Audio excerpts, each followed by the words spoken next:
우리 시간 밝은 표정으로 인사할 때 인사말은 서로의 눈을 다 잘 보시면서 진심을 담아 인사하기 원하는데요. 첫 번째 인사말은 상반기 수고 많으셨어요 하면서 인사해 보겠습니다. 상반기 수고 많으셨습니다.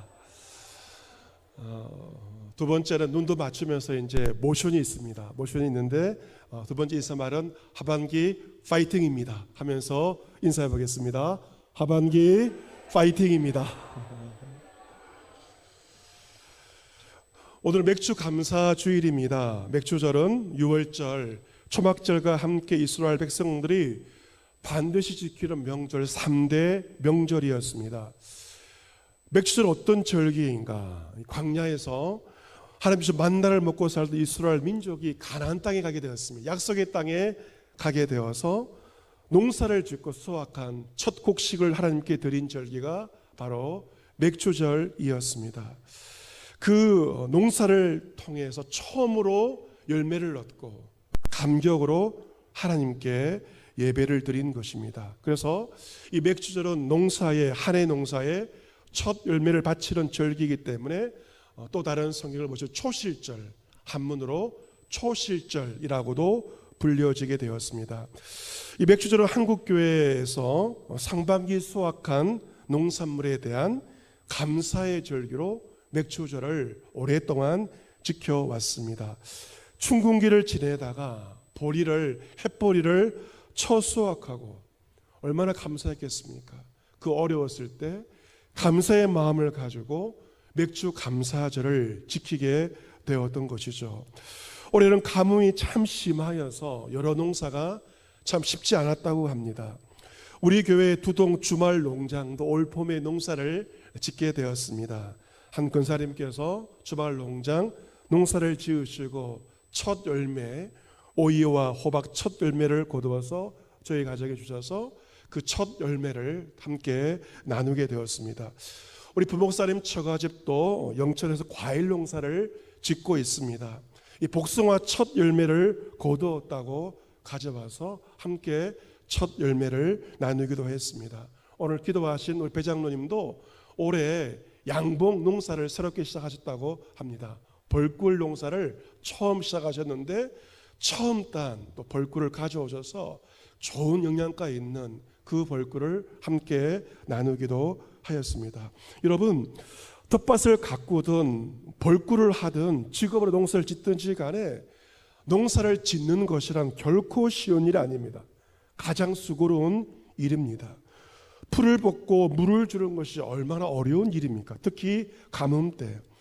이처럼 사람이 참으로 수고하지만 사람의 수고만으로서 어떠한 열매도 거둘 수가 없죠.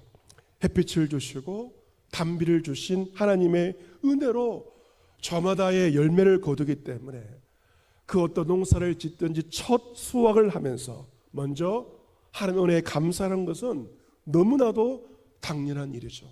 창조주, 생명의 주 하나님께 첫 열매를 드리는 것은 너무나도 당연하고 마땅한 일입니다. 농사를 직접 짓지 않다 하더라도 여러분께서 상반기에 살아온 것들, 생업을 꾸려오고 학업을 하고 일상의 삶을 살아온 모든 것들도 넓게 보면 농사를 지은 것이라고 말할 수 있습니다. 자식을 기르는 것도 농사에 비유해서 자식 농사를 하지 않습니다. 모든 것이 농사입니다. 상반기를 마무리하면서 내가 거둔 열매가 많든지 적든지 우리는 상반기를 결산하며 창조주, 생명의 주 하나님의 은혜에 감사하는 마음으로 오늘 맥주 감사의 주를 지키고 있는 것입니다. 오늘 성경 본문 하박국 선지자의 기도와 찬양의 내용입니다. 그리고 하박국 3장에 보시면 기도를 시작하며 첫 부분에서 이렇게 그의 기도가 시작되고 있습니다. 어떤 기도인가? 3장 2절 말씀 보시면 그런 기도합니다. 여호와여, 내가 주께 대한 소문을 듣고 놀랐나이다. 여호와의 주는 주의 일을 이 수년 내에 부응하게 하옵소서 라고 그는 이렇게 기도를 시작을 하고 있습니다. 이 하박국은 기도의 자리에서 주님께 대한 소문을 들었습니다. 주님의 영감을 받은 것이죠. 그 영감은 무엇인가? 부흥의 소식이었습니다. 주께 대한 소문을 듣고 내가 깜짝 놀랐습니다. 그런 기도합니다. 여호와여, 주는 주님의 일을 이 수년 내에 이루어 주시고 부응하게 하옵소서. 이 수년 내에 나타내 달라라고 그런 기도하고 있습니다. 이 수년 내에 그 부응을 가셔야 달라라고 그런 간구하고 있습니다. 하박국이 부응을 위해서 기도하면서 그의 마음은 뜨거웠을 것입니다. 열정으로 타올랐을 것이고, 그리고 하나님 부응을 기대하였을 것입니다. 여러분, 이 부응이 무엇인가? 우리가 부응 말을 많이 하잖아요. 부응은 한마디로 하나님께서 찾아오시는 것, 성령께서 우리 가운데 임재하시는 것이 부응입니다. 그분이 오시는 것이 부응이죠. 그래서 하박국 3장 3절 말씀 보시면 하나님이 대만에서부터 오시며 거룩한 자가 바란산에부터 오시는도다. 하나님이 오시는 것입니다. 그의 영광이 하늘을 덮었고 그의 찬송은 세계에 가득하도다. 그의 강명이 햇빛 같고 광선이 그의 손에서 나오니 그의 권능이 그 속에 감추어졌다. 이것이 바로 성경적인 부응입니다. 부응이란 그분의 영광이 우리 모두를 덮는 것입니다. 햇빛 같은 그의 강명이 우리에게 비추어지는 것입니다. 그 권능, 치료의 강선이 우리 가운데 비추어지는 것, 그분이 오시는 것, 그 성경적인 부응을 하박국은 기도 중에 바라보았던 것입니다. 우리도 기도 중에 주님 주시 놀라운 부응의 소망을 우리 가슴에 품게 됩니다. 이처럼 하박국이 이 부응을 바라보며 기도하였지만, 하지만 그가 막상 직면한 현실은 참으로 참담하였습니다. 이상과 현실에는 많은 차이와 갭이 있는 것이 현실이죠. 어떤 현실이었는가? 오늘 보면 하박국 3장 16절 말씀을 우리 같이 한번 읽어보겠습니다. 16절 같이 읽습니다. 시작. 내가 들었으므로 내 창자가 흔들렸고 그 목소리로 말미암아 내 입술이 떨렸도다. 무리가 우리를 치러 올라오려는 환난 날을 내가 기다림으로 썩이는 것이 내 뼈에 들어왔으며 내 몸은 내 처소에서 떨리는도다. 아멘. 여러분, 하박국이 기도를 시작하면서 들은 것은 누구의 음성이었습니까? 주께 대한 소문, 주님의 음성이었습니다. 그 음성은 부응의 소문이었습니다. 부응을 기대하였습니다.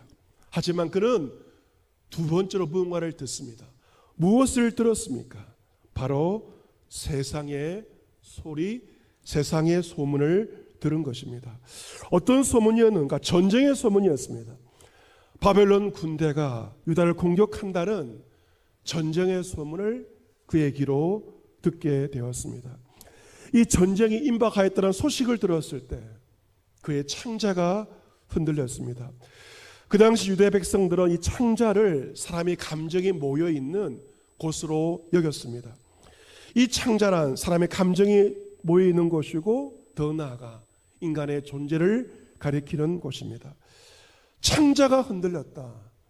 그의 감정이 흔들렸고 자신의 존재가 송두리째 흔들린 것입니다. 안정감이 없이 마구마구 흔들리는 그 상황 가운데 놓여 있었습니다. 무리가 우리를 치러 올라오는 환난 날을 내가 기다림으로 썩이는 것이 내 뼈에 들어왔으며 나의 몸은 내 처소에서 떨리고 있다라고 말하고 있습니다. 썩이는 것이 그의 뼈에 들어왔다. 이 말은 내 뼈가 물러졌다는 뜻입니다. 사람이 극심한 스트레스를 받게 되면 몸이 상하게 되고 뼈가 상하게 됩니다. 그의 몸은 그의 처소에서 부들부들 떨리고 있는, 견딜 수 없는 공황장애와 같은 그런 상황 가운데 그는 놓여 있습니다. 이처럼 그의 마음이 흔들리고 창자가 흔들리고 몸이 흔들리고 있을 때 경제적으로도 그런 큰 공경 가운데 놓여 있었습니다. 어떤 상황이었는가? 17절이 그가 처한 그 당시가 민족이 처한 경제적인 상황에 대해서 묘사하고 있죠. 비록 무화과나무가 무성하지 못하며 포도나무 열매가 없으며 감람나무에 소출이 없으며 밭에 먹을 것이 없으며 우리의 양이 없으며 외양간에 소가 없을지라도. 지금 우리는 4차 산업혁명을 앞두고 있는 세대 아닙니까? 그런데 그 당시 이스라엘의 산업은 1차 산업이었습니다. 농업과 목축업이 주된 경제 산업 구조였습니다. 현대 지금 우리의 사회와 산업은 석유를 기반으로 하고 있습니다. 석유를 통해서 옷도 만들고 수많은 제품을 만들기 때문에 유가가 올라가면 모든 물가 올라가는 것은 너무나도 당연한 현실인 것은 현대 산업이 석유에 근거하기 때문에 그렇습니다. 그런데 하박국 선지자 그 당시 유다는 어떤 산업이었는가? 바로 농업이 주된 산업이었습니다. 그런데 주된 산업이 농업의 그 중요한 나무들, 무화과 나무, 포도나무, 감람나무에 열매가 없는 것입니다. 감람나무 열매를 가지고 기름을 짰고 불을 지폈고 그리고 여러 가지 제품과 여러 가지 생활에 필요한 것들을 만들었습니다. 그런데 이 감람나무에 소출이 없으면 모든 산업이 영향을 받을 수밖에 없는 것입니다. 게다가 흉년이 들었고 밭에도 먹을 것이 없어서 밀농사와 그리고 보리 농사가 흉년이었습니다. 지금은 올해 우리나라 또 이렇게 가뭄 때문에 이렇게 논과 밭도 어렵지만 바다의 농사 어부들의 말을 들어보면 바다도 흉년이라는 그러한 소식을 어부들로부터 듣게 됩니다. 우리의 양이 없습니다. 외양간에 소도 없습니다.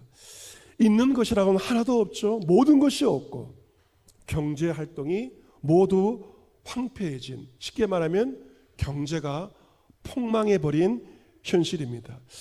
전쟁의 소문을 듣고 내 삶이 마구마구 흔들리고 있는데 경제까지 폭망해 버린 것입니다. 지금 우리가 겪고 있는 상황을 말해주기도 합니다. 2년 반 동안 코로나로 말미암아 얼마나 힘이 들고 자영업자들 얼마나 힘이 들었습니까? 코로나가 지나갈 만하니 이제 경제의 어려움이 우리만이 아니라 전 세계에 찾아왔습니다. 물가가 올라가고 물가를 잡느라 금리가 올라가며 화폐 가치가 하락해서 아무리 허리띠를 졸라매어도 어려운 경제를 면할 수 없는 현실을 우리가 만나고 있지 않습니까? 경제가 어려우니 사람들의 인심도 더욱 각박해져만 가고 있습니다. 하지만 하박국 선지자는 이 처절한 상황에서 참으로 놀라운 고백을 하게 됩니다. 본문 18절 말씀 우리 같이 한번 읽어보겠습니다. 18절 같이 읽습니다. 시작. 나는 여호와로 말미암아 즐거워하며 나의 구원의 하나님으로 말미암아 기뻐하리로다. 아멘. 우리나라 성경에는 없지만 히브리 원문을 보시면 18절 맨 앞에 접속사가 나옵니다. 그것은 바로 바나니라는 접속사가 18절 맨 앞에 있습니다. 이 바나니를 한국말로 번역하면 그러나라고 번역할 수 있습니다. 나의 마음이 흔들리고 있죠. 몸도 흔들리고 있고 몸이 떨리고 있는 현실, 내 삶의 모든 것이 결핍된 그 상황이지만 하박국 말합니다. 그러나 나는 즐거워하고 나는 기뻐한다. 무엇으로 말미암아? 여호와로 말미암아 나의 구원의 하나님으로 말미암아 즐거워한다, 기뻐한다는 것입니다. 본문에 즐거워 기뻐한다는 것은 생색을 내는 차원이 아닙니다. 억지로 쓴웃음을 짓는 것이 아닙니다. 즐거워한다의 원문의 뜻은 즐거워서 어쩔 줄 몰라 소리를 지르고 있으며 기뻐한다, 너무도 기뻐서 넋을 잃고 소리를 치고 있는 것입니다. 어쩌면 그 당시 다른 사람들 하박국 미쳤다고 할 정도로 지금 하박국 너무나도 기뻐하며 즐거워하며 노래하고 있습니다. 여러분, 왜 하박국이 이러한 상황에서 무엇 때문에 즐거워하며 기뻐하고 있는가? 여러분, 세상의 모든 감사는요, 세상 사람들의 감사는 그래서의 감사입니다. 이유가 있는 감사, 조건이 있는 감사입니다. 감사할 조건이 있을 때 감사하는 것이죠. 하지만 오늘 하박국의 감사는 그래서의 감사가 아닙니다. 오늘 설교의 제목처럼 그럼에도 불구하고에 감사합니다. 같이 해보겠습니다. 그럼에도 불구하고 감사합니다. 할렐루야. 아멘. 세상 사람들은 그래서 감사합니다 말할 때 우리는 고백합니다. 그럼에도 불구하고, 그러나 나는 감사합니다. 이 감사는 무조건적인 감사이죠. 세상적으로 감사할 조건이 1도 없고 0.0001도 없지만 하나님 한 분만으로 인하여 이 감사는 절대적인 감사입니다. 이 감사는 하나님을 믿는 사람들만 할 수 있는 감사입니다. 그런데 놀라운 것은 그럼에도 불구하고 감사의 신비가 있습니다. 그럼에도 불구하고 믿음으로 감사하다 보면 감사할 일이 계속 생기게 되는 것이 감사의 비밀이요 감사의 신비입니다. 스펄전 목사님의 감사의 10계명을 소개해드리고자 합니다. 감사 10계명인데요. 첫 번째, 생각이 곧 감사이다. 생각, 영어로 think와 감사, 영어로 thank는 어원이 같습니다. 깊은 생각을 하다 보면, 묵상을 하다 보면 생각과 묵상을 통하여서 감사를 하게 됩니다. 두 번째, 감사 10계명 두 번째는 작은 것부터 감사하라. 큰 바다도 작은 물방울부터 시작되었던 것처럼 아주 사소하고 작아 보이는 것에 감사하면 바다와 같이 큰 감사거리를 만나게 된다는 것입니다. 세 번째, 자신에게 감사하라. 성 어거스틴은 인간은 높은 산과 태양과 별들을 보고 감탄하면서 정작 자신에 대해서는 감탄하지 않는다. 자신에게 감탄하고 상반기 수고 많았어 라고 자신에게 말하면서 자신에게 감사하라는 것입니다. 네 번째, 일상생활에 대하여 감사하라. 숨을 쉬는 것에 감사하고 저 파란 하늘을 바라보면서 일상의 모든 것에 감사를 드리라는 것입니다. 다섯 번째, 문제에 대해 감사하라. 문제가 있으면 해결책도 있기 때문에 문제에 대하여 감사하라. 여섯 번째, 더불어 감사하라.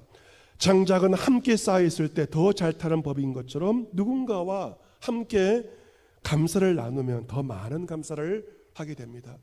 일부 예배를 앞두고 맡으신 권사님과 대화를 나누면서 이렇게 물었습니다. 권사님, 올 상반기를 보면서 세 가지 감사할 제목이 참 많겠지만 세 가지 제목이 무엇인지를 물어보았습니다. 또 딸 가정에 또 생명을 잉태되어서 출산의 기쁜 소식, 그리고 어려운 상황 가운데 기도하게 되었고 교회를 섬기게 되었음에 두 번째로 감사하였고, 세 번째, 그 가정 어려운 경제 가운데 주님의 공급하심 가운데 상반기를 살아왔습니다. 세 가지에 대해서 감사의 제목을 나누었습니다. 이처럼 식구들과 성도들과 그 감사의 제목을 함께 나누고 더불어 감사할 때 더 풍성한 감사를 나누게 된다는 것이죠. 일곱 번째, 그럼에도 불구하고 감사하라. 결과를 보고 감사하는 것보다 문제 앞에 드리는 감사가 더 아름답다는 것입니다. 그래서의 감사가 아니라 그럼에도 불구하고 감사하라. 여덟 번째, 잠들기 전에 감사하라. 대부분의 사람들 스마트폰을 붙들고 짜증과 걱정을 안고 잠자리에 들지 않습니까? 잠들기 전에 하는 그 감사가 영혼을 청소하게 하고 단잠을 자게 하기 때문에 잠들기 전에 주여 은혜에 감사합니다. 그 감사로 하루를 마감하는 것입니다. 아홉 번째, 감사의 능력을 믿고 감사하라. 감사에는 메아리 효과가 있습니다. 감사하면 감사한 대로 이루어지기 때문에 감사의 능력을 믿고 감사하라. 열 번째가 무엇일까요? 모든 것에 감사하라. 범사에 감사하라입니다. 별빛에 감사하는 자, 하나님은 달빛 같은 은혜를 주시고, 달빛에 감사하는 자에게 하나님은 햇빛 같은 은혜를 주시고, 햇빛에 감사하는 자에게 영원히 꺼지지 않는 생명의 빛을 주시기 때문에 감사하는 자에게 더 많은 감사의 끈을 주시기 때문에 모든 것에 감사하라는 스펄전 목사님의 감사 10계명입니다. 오늘 하박국 선지자의 감사 역시 그래서의 감사가 아니라 그럼에도 불구하고의 믿음에 감사했습니다. 그가 절망 가운데 믿음으로 감사하자 놀라운 희망의 빛, 미래의 희망의 빛을 발견하게 됩니다. 19절 같이 한번 크게 읽어보겠습니다. 19절 같이 읽습니다. 시작. 주 여호와는 나의 힘이시라 나의 발을 사슴과 같게 하사 나를 나의 높은 곳으로 다니게 하시리로다. 이 노래는 지휘하는 사람을 위하여 내 수금에 맞춘 것이니라. 아멘. 하나님 때문에 그럼에도 불구하고 감사하며 찬송하였던 하박국은 19절에 놀라운 고백을 하게 됩니다. 어떤 고백입니까? 그것은 바로 주 여호와가 나의 힘이시라. 저는 이 하박국의 고백이 오늘 예배드리는 저와 여러분의 고백이 되기를 원합니다. 주 여호와가 나의 힘이시다. 같이 볼까요? 주 여호와가 나의 힘이십니다. 할렐루야. 아멘. 우리가 감사할 때 이 고백을 하게 됩니다. 주 여호와가 나의 힘이시다. 본문의 힘은 많은 것을 포함하는 단어입니다. 건강도 포함되고요, 재능도 포함되고 경제력도 포함되고 나라의 군사력, 모든 것을 하나로 묶어서 힘이라고 말합니다. 여러분, 우리에게도, 개인에게도, 가정에게도, 교회에게도, 나라와 민족에게도 힘이 필요합니다. 그런데 하박국은 고백합니다. 그 주 여호와가 누구의 힘이다? 나의 힘이십니다. 나는 힘이 없지만 주 여호와가 나의 힘이심을 하박국은 고백하게 됩니다. 나의 힘이신 주 여호와는 나의 발을 사슴과 같게 하사 나를 나의 높은 곳에 다니게 하시리로다. 나를 높은 곳에 다니게 하신다. 이것은 그 당시 군사 용어였다고 합니다. 군사들이 군가를 부르며 진군하는 것을 바로 높은 곳에 다닌다라고 표현하였습니다. 전쟁에 나가 승리하는 것도 포함하는 의미입니다. 이스라엘 백성들은 가나안 전투에서 나아가 승리한 것을 가리키기도 하였습니다. 나를 나의 높은 곳에 다니게 하셔서 무슨 뜻입니까? 주 여호와 나의 힘이시게 하나님의 능력을 힘입어 내가 싸워야 할 모든 전투에서 내가 승리한다. 그 의미가 바로 오늘 본문에 나와 있는 나를 나의 높은 곳에 다니게 하신다는 진정한 뜻입니다. 다윗 역시 시편 18편에서 이와 비슷한 고백을 하게 됩니다. 여호와께 다윗을 그 모든 원수들의 손에서와 사울의 손에서 건져주신 날에 다윗은 하나님께 하박국처럼 감사하며 찬송합니다. 여호와 외에 누가 하나님이며 우리 하나님 외에 누가 반석이냐. 이 하나님이 힘으로 내게 띠를 띄우시며 내 길을 완전하게 하시며 나의 발을 암사슴 발 같게 하시며 나를 나의 높은 곳에 세우시며 내 손을 가르쳐 싸우게 하시니 내 팔이 놋활을 당기도다. 하나님 나의 힘이 되어주심으로 내가 승리하였음을 다윗은 감사하며 찬송하였습니다. 나를 나의 높은 곳으로 다니게 하시리로다. 미래형으로 볼 수가 있습니다. 미래의 희망을 노래하고 있습니다. 지금은 하박국과 유다 백성들이 바벨론 군대로 인한 전쟁의 소문으로 떨고 있어요. 경제적으로 극심한 공경 가운데 경제가 폭망한 상황 가운데 놓여 있습니다. 하지만 하박국은 현실은 이러한 참담한 현실이지만 미래의 희망을 발견합니다. 나의 힘이신 하나님이 이 모든 것부터 승리를 줄 것을 하박국은 확신하였습니다. 그의 희망은 하나님께로부터의 희망이었습니다. 희망은 우리에게 있는 것이 아니라 미래를 주관하시는 하나님께 있는 것입니다. 사랑하는 성도 여러분, 이제 우리는 올 한 해의 발한점을 돌게 되었습니다. 지난 상반기 어려운 상황 가운데도 주의 은총 가운데 상반기를 걸어왔습니다. 이제 하반기 걸어가야 됩니다. 하반기를 바라보는 전망이 밝지만은 않습니다. 러시아와 우크라이나 사회의 전쟁이 빨리 끝날 것처럼 보여지지 않습니다. 이로 인한 전 세계적인 경제의 어려움이 예상되고 있습니다. 이러한 소문을 들을 때마다, 검색할 때마다 우리의 마음도 어두워지게 됩니다. 하지만 우리가 그러한 상황일지라도 하박국 선지자처럼 그럼에도 불구하고 이것이 중요합니다. 그럼에도 불구하고 감사하며, 그래도 불구하고 찬송할 때 우리는 살아갈 수가 있을 것이고 미래의 희망을 바라보며 하반기를 달려갈 수가 있습니다. 나는 힘이 없고 무능하지만 여호와를 앙망하는 자에게 전능하신 하나님은 시마다 때마다 새 힘을 주십니다. 이 새 힘을 받을 때 하늘 향해 비상할 수가 있고 마침내 승리하게 될 줄로 믿습니다. 세상은 변할 것입니다. 산 넘어 산입니다. 어떤 일이 앞으로 찾아올지 모릅니다.